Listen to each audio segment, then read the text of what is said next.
45 days discipline ఛాలెంజ్లో ఈరోజు day 22 మామ. ఈరోజు మనం బ్యాక్ వర్కౌట్ చేద్దాం. లెగ్ వర్కౌట్ తర్వాత టఫెస్ట్ వర్కౌట్ బ్యాక్ వర్కౌట్ అనే చెప్తాను. ఎందుకంటే బ్యాక్ డెవలప్ చేయడం అంటే అంత ఈజీ కాదు. బ్యాక్ వర్కౌట్లో మెయిన్ కీ రోల్ ప్లే చేసేది పులప్సే మామ. ఎందుకంటే పులప్స్ కరెక్ట్గా చేసామంటే అప్పర్ ల్యాట్ టార్గెట్ అవుతుంది, విడ్త్ వస్తుంది మా బ్యాక్కి. మెయిన్గా ఆ విడ్తే అట్రాక్టివ్ బ్యాక్కి. నెక్స్ట్ వచ్చేసి ల్యాట్ పుల్ డౌన్స్. ల్యాట్ పుల్ డౌన్ ఎందుకు చేస్తాం?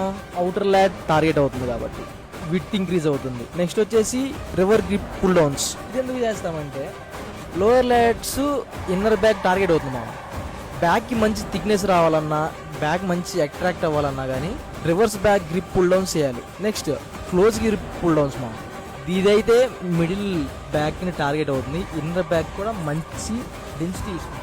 లాస్ట్లో డబుల్ రోజ్ మా మిడిల్ బ్యాక్ని మంచి థిక్నెస్ ఇస్తుంది. సో నెగ్లెక్ట్ చేయొద్దు, ఎవరు స్కిప్ చేయొద్దు. ఇంత వర్కౌట్ చేస్తే వచ్చే పంపే వేరప్ప. పంపు చూడు. నెక్స్ట్ వీడియోలో మాట్లాడదాం. ఫాలో కొట్టు కంటెంట్ నచ్చితే. ఖతం.